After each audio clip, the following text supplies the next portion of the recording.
Hi friends, Thursday evening ஆஃப்டர்நூன்லேருந்து ஒரே sweet கிரேவிங்ஸாக இருந்துச்சு. என்ன பண்ணுறதுன்னு யோசிச்சுட்டே இருந்தேன். ஈவினிங் போல் அம்மா வந்து நைட்டு டின்னருக்கு இட்லியும் சட்னி ப்ரிப்பேர் பண்ணிக்கலாம்னு சொன்னாங்க. அப்போ தான் எனக்கு ஞாபகம் வந்துச்சு, ரொம்ப நாளுக்கு முன்னாடி ஒரு வீடியோ பார்த்துருந்தோமே ஸ்வீட் இட்லி பண்ணுறது எப்படின்னு சொல்லி. அதை ட்ரை பண்ணி பார்ப்போமேன்னு சொல்லி தான் ட்ரை பண்ணியிருந்தேன். 1 கப் அளவுக்கு வெல்லத்தை எடுத்து தண்ணியில் போட்டு கரைச்சி வடிகட்டி வச்சுக்கிட்டேன். இப்போ அந்த தண்ணியில் தேவையான அளவுக்கு இட்லி மாவு இல்லைன்னா தோசை மாவு போட்டுட்டு நெய்யில் வறுத்துருக்க முந்திரி, திராட்சை, தேங்காயும் போட்டு நல்லா மிக்ஸ் பண்ணிவிட்டு இட்லி மாதிரி ஊற்றி வைக்கணும்.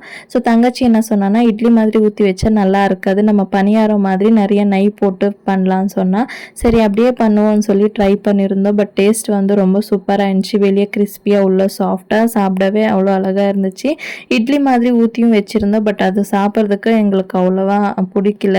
ஸோ நீங்களும் கண்டிப்பாக இந்த மாதிரி ட்ரை பண்ணி பாருங்கள். ஒரு ஹெல்தி ஈவினிங் ஸ்நாக்ஸ்னே சொல்லலாம். ட்ரை பண்ணிட்டு எப்படி வந்துச்சுன்னு மறக்காமல் கமெண்ட்ஸில் சொல்லுங்கள். பாய்.